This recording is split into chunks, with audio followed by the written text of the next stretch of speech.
What the final product looks like. Yes, I had to come back through again, take a few more pictures of things that got to get handled by my rehabber. Unfortunately, these are not going to be items that I can tell him he can wait for an inspection period and repairs to get done. They're items that I need to get done now so that this house is more presentable in its current condition.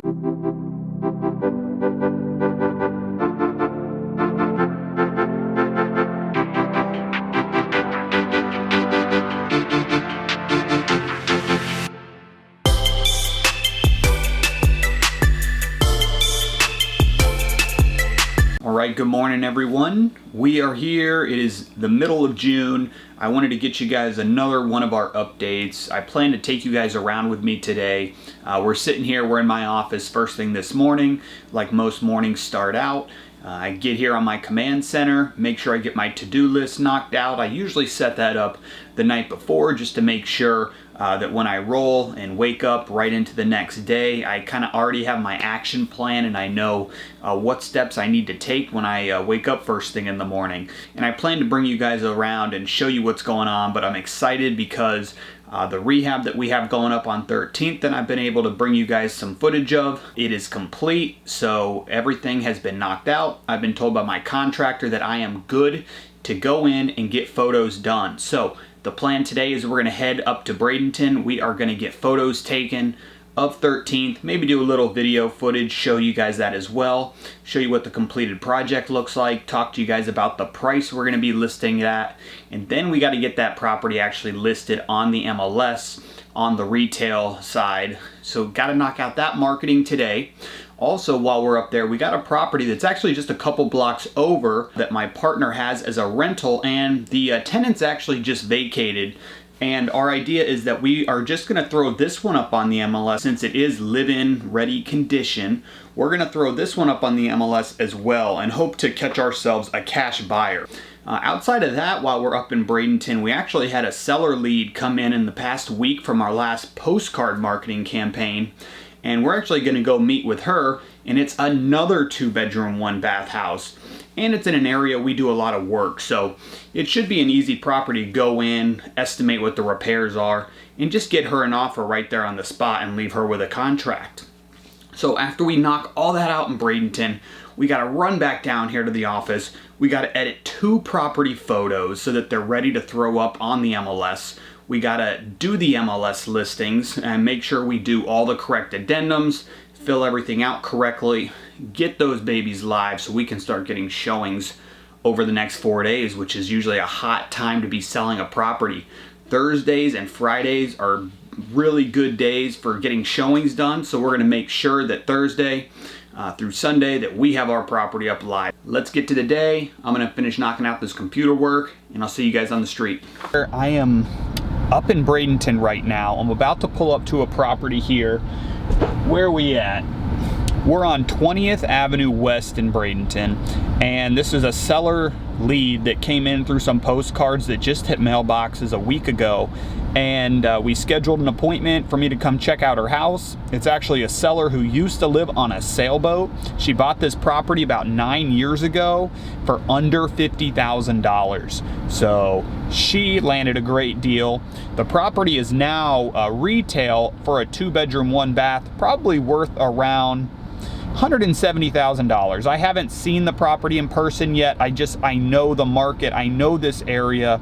I know what we've sold 2-bedroom, 1-baths for. So it really is going to come down to what type of character her property has, if it's frame, if it's block, and a few other things that I know what to look for. So I'm gonna head in here. I'm gonna do my analysis where I walk through a property. I can't really probably take the camera. I know she's got a kid living there with her, and she's actually living in the property now, so I don't feel like bringing the camera inside and asking to do that. But I'm going to walk through, get my repair analysis, which I know it's a house that's being lived in right now, run my numbers, and actually leave a contract signed on the spot with her if she's not willing to accept the offer. But that's a tip for you guys. Always leave them with a contract. If you don't have your contracts with you, which you always should, make sure you get their email address, If they don't have an email address, of course you have their actual mailing address, but you want to make sure you have a contract over to them within 24 to 72 hours of meeting and seeing the property. Let them know you're real. So if you don't get this deal right on the spot, you don't get a signed contract, make sure you at least get a contract in their hands in 72 hours. But I'm gonna head into this appointment, see if we can't make a deal. Really, just without even walking into the house, knowing that it's probably worth around 170, I probably can't be paying more than 115 for this property, probably no matter what condition it's in. I do know it needs a roof and some other things and what our profit needs to be in a deal. So I am gonna check that out, but I'm gonna get you guys an update and we're gonna move on with this day. All right, we just finished our seller appointment over at that property on 20th. We did not come to an agreement right there on the spot. We were actually about $5,000 apart. And usually I'm gonna put a property under contract and accept that $5,000 difference. That way I can get in, I can do my inspections, and if I need to go back, deal with that seller, maybe drop the price a little bit on them, or lower the price, I'll do that. But I understood that the seller on this property had a minimum dollar amount. She cannot sell it under a certain amount. So I didn't push the envelope. I did leave her a contract in hand just so she can at least see the type of contract we have and the dollar amount I'm willing to pay. But I did let her know I'm gonna go back, I'm gonna reanalyze my numbers, kind of back into it a different way with a couple different assumptions, maybe look at the deal a little bit differently. I mean, normally we come in and do a full rehab and list it retail. I'm gonna maybe run some numbers and see what it would be if we did a little bit of a lesser rehab and just sold the property as a live-in condition property and just got it listed that way. So I'm gonna check it out, see how that goes, and see if we can't come to an agreement. But in the meantime, my partner actually sent me another property that just got pitched by a wholesaler. They're selling it for $80,000. They say it's worth $175,000 and that it needs $45,000 in work. So if we're looking at a property that we're gonna be into for under 130 and it can sell for 175, yes, that can be a deal that works out. My assumption is, I have not even gone into this property. It's actually right here behind me. My guess is it's gonna be a 2-bedroom, 1 bath, maybe around 1,000 square feet. We did a property 2 streets over from this one that was those same specs, a 2-bedroom. Actually, ours was a 2-bath. So ours was a 2-bedroom, 2-bath. We ended up selling that thing for around $175,000. Let's get ourselves over into this house. Let's check it out. I'm gonna bring you guys along so you guys can see what a house that needs a full rehab looks like. Probably gonna have some low light conditions in there, but let's go check it out.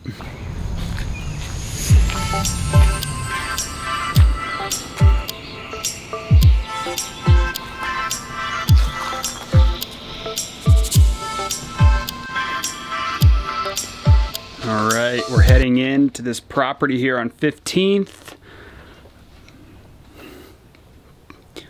Estimate for the repair was a $45,000 max repair. It looks like we got paneling in a front porch area. We've got our living room here. Nice sized living room, taller ceilings, which is nice. You can see it's a complete mess. It's got carpet throughout the property. Flooring is, in terms of our structure and just how stable the floors are, because this is a frame house, so far everything seems to be okay. Again, we got carpet here, so we can't really tell what's underneath. We're gonna have to find a spot though to pull up so we can check it out a little bit better. One nice thing I do like seeing in here, besides all the paneling for walls, which means we got to come in and do drywall, is you have these 2 nice living areas. So you got that nice living room there. You got yourself a what we could call the dining area or just the extended living room. All right, so here we got our kitchen. I'm already starting to feel where the floor's dipping down a little bit. The walls, you can tell there's been some dipping or some structural change there. But again, we got nice tall ceilings. You got tall cabinets in here. They are wood style cabinets, so it is something where you could come in and you could actually just paint those if the drawers and doors were all functioning, which looks like for the most part a lot of these could be in decent shape. I always like to check out the bottom under here, look at what's going on with the plumbing. I can actually see there's new PVC that was put in. But we got ourselves a decent sized kitchen, not the open floor plan everyone desires. We got our hallway here where we got our bedrooms. So we got one bedroom over here on the right when we walk in. It's got paneling on the ceiling that could be removed. You can see where they removed it there to put the fan.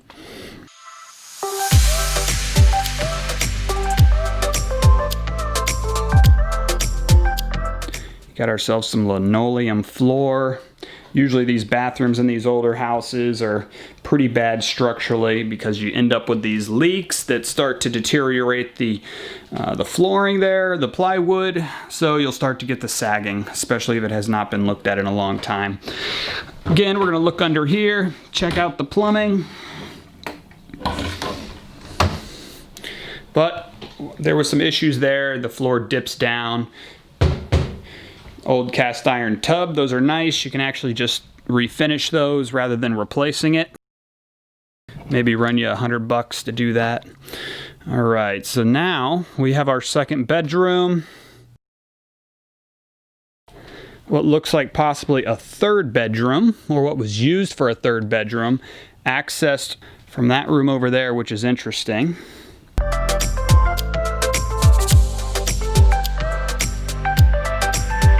This is why you should conceal carry as a real estate agent or an investor when you're going around to properties though. So what we can see from this house is, if you guys notice, there are no AC vents, no ductwork anywhere in this house. It's all window units. That's a turnoff. Everybody wants central air here in Florida, so that's something that's got to get added. I'll tell you, the $45,000 repair estimate is probably doable on this house, but it is a lot. It's a lot of work. So I'm gonna put this camera down. I'm gonna take some notes on everything I'm seeing here, come up with some numbers, and let my partner know if this is a good deal we should be pursuing. All right, on to the next property. We're here, we're at our finished project up here in Bradenton on 13th Street West. We had our sign installed just yesterday, so good timing on that. But we are here at the property. I'm going to turn this camera around, show you guys what the final product looks like. Yes, I had to come back through again, take a few more pictures of things that got to get handled by my rehabber. Unfortunately, these are not going to be items that I can tell him he can wait for an inspection period and repairs to get done. They're items that I need to get done now so that this house is more presentable in its current condition, because as of right now, it looks like to me that this was, I'm not going to say a half-ass rehab, but a lot of attention to detail did not go into it when I just see little things here and there. I can tell they scrambled the last couple of days with some pressure from us, so that is a little bit on us, but it's also not on us because I was told a week ago the property was done. All we needed was appliances, and when I checked on the property on Saturday, that was not the case whatsoever. So let's turn this around so you guys can see what we got going on.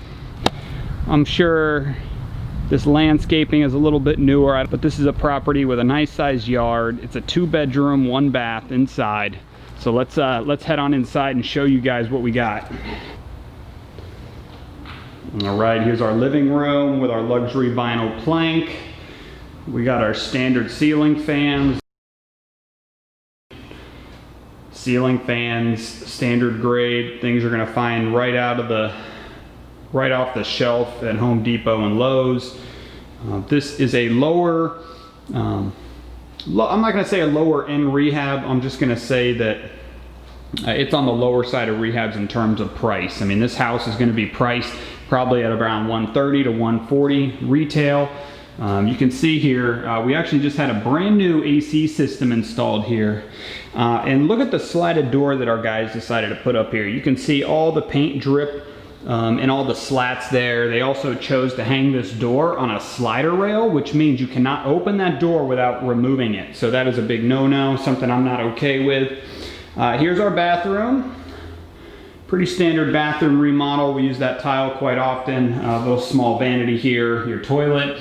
We got our mirror, which Looks like they framed themselves and they did not paint it. They didn't clean the mirror whatsoever.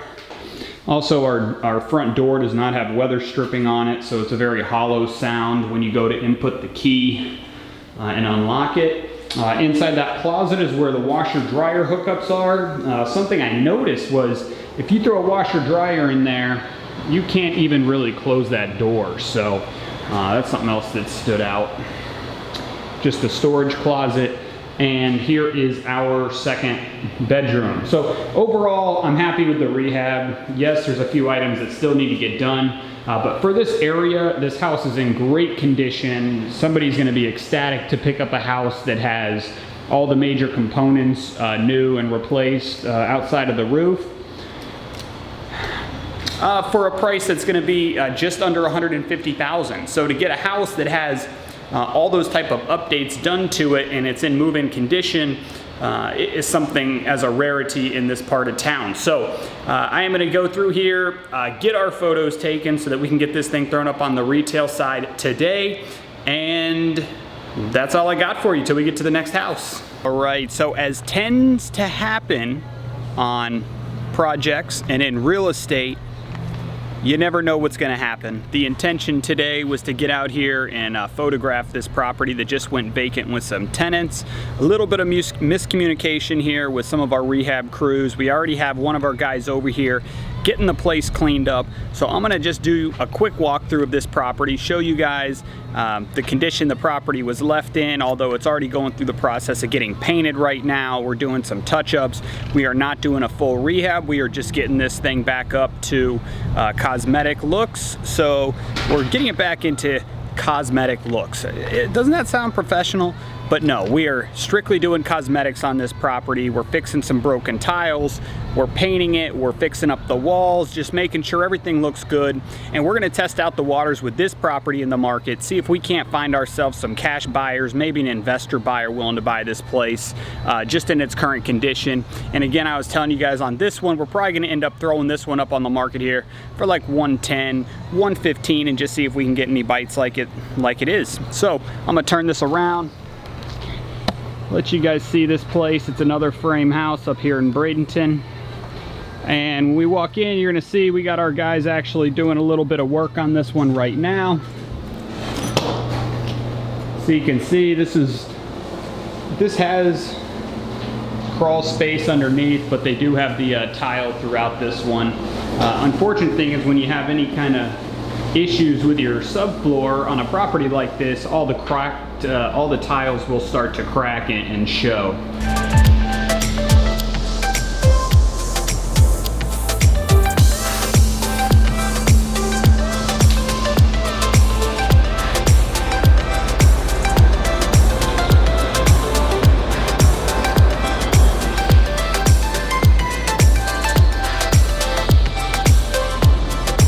All right, I'll see you later. All right, so you guys just saw that one. You saw the condition.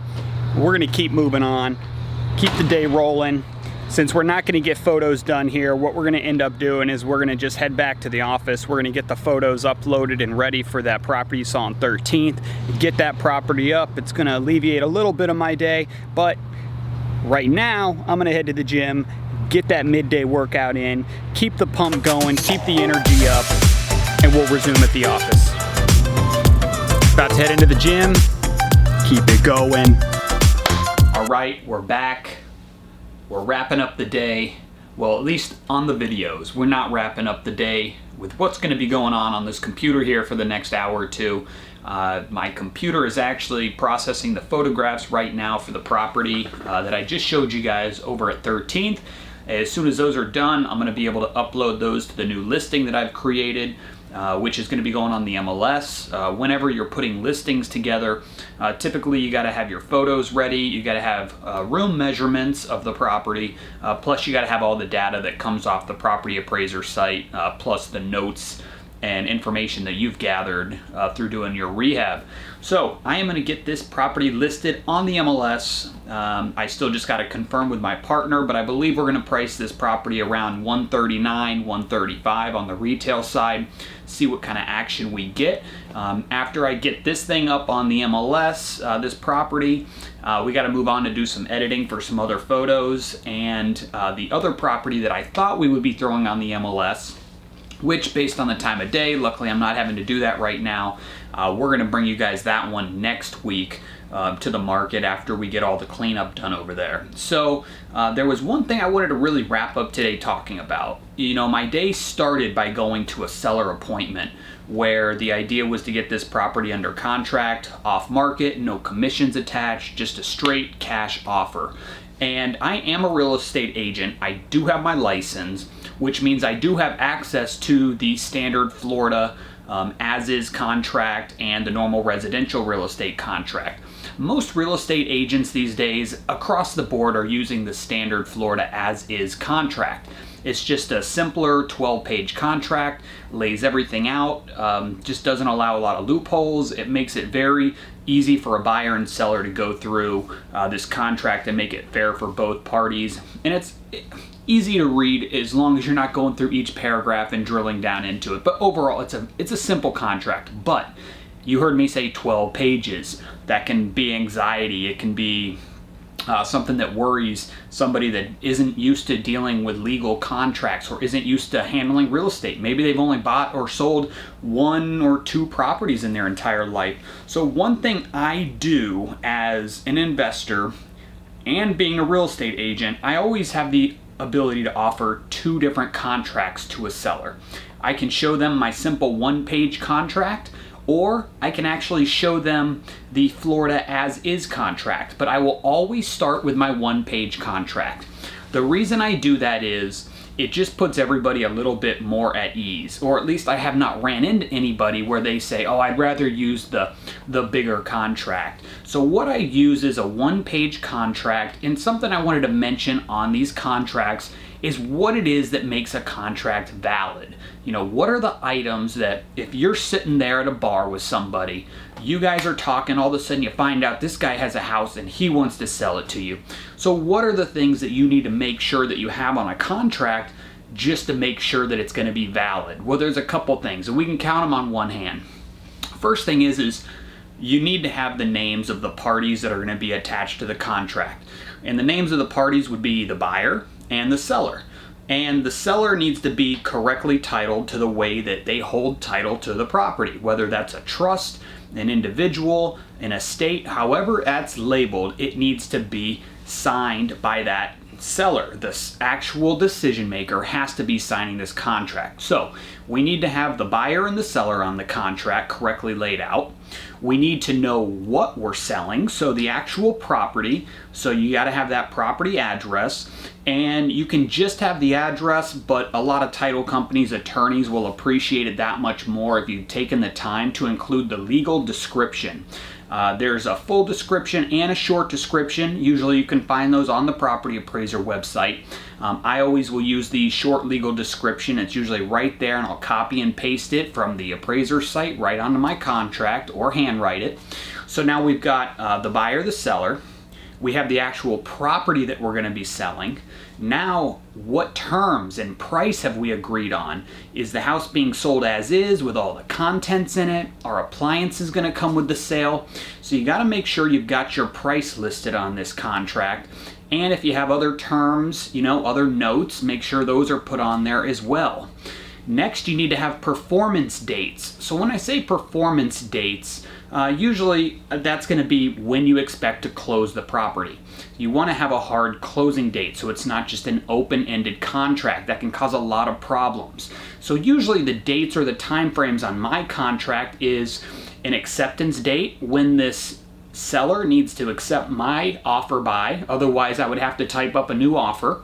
Which makes it so I'm not left on the hook. And some people might not even put an end date for when it needs to be accepted. They're just saying, hey, here's the offer, sign this, I'm going to buy this when you're ready. But for the dates, you got the acceptance date. Typically you have a contingency period or an inspection period not end date, but number of days before that expires. And then you have the actual closing date of the property. So you want to make sure you always have that closing date put on this contract so that it keeps everybody honest with when this closing is going to happen. And then the last thing you need, I think you guys know this one, it's going to be signatures. You need to have signatures from all parties on this. It doesn't have to be notarized, that would be nice, but you just need actual signatures. And that can include a DocuSign, it could be an electronic signature, but you gotta have signatures. So let's just recap that real quick. We have the parties who are involved, the buyer and seller. We have the actual property, or what it is that's being sold on this contract. We have the actual price. We have dates, and we have signatures. So that is what is important on a contract. And I say that because going back to what I started this out with, saying if you're sitting at a bar talking to somebody that wants to sell you a piece of property, you don't have your contract on you, which you should be able to have your contract on you because we're in the digital age. I can pull up my phone and have my contract sitting right there in front of me. But let's say you're doing a napkin deal. You're writing on the back of a napkin your agreement. Make sure you've got those 5 things on that napkin to hand over to your attorney right away. And then let them go and get it on a contract. But my advice to you guys is go find a contract that you're familiar with, that you like, that you're comfortable using. Make sure you know it top to bottom. That's what makes one page so easy. When you have only a couple sentences for each section that you can quickly go over with the seller, it's something you know, and it's something that you've maybe shown to the title company or the attorney that you work with so that they're familiar with the contract that you're constantly bringing them with deals. And if you have a seller who wants to question your contract with their own attorney, at least you've had somebody that's actually reviewed it and can go to bat for you should something ever arise in terms of a legal issue. But I hope that was some good advice for you. I hope this video for today, you got something out of it. And if you got any questions, make sure you throw those below. I don't have a free contract to get you guys right this second, but maybe by the time you guys watch this video, I might have some of those resources put out there for you. All I really need is somebody to actually ask for that. You know, if I see people are watching these videos asking for that sort of content, I'm going to make sure I can bring you guys some of these free resources. But go out there, go hunt for your next deal, and I hope you guys stick to everything that you're doing right now and that you're learning something from the information I'm giving you that you're going to be able to apply to maybe a current deal that you're in right now or the next deal that you're analyzing to buy and take down yourself. Till the next video, have a good one. Thanks.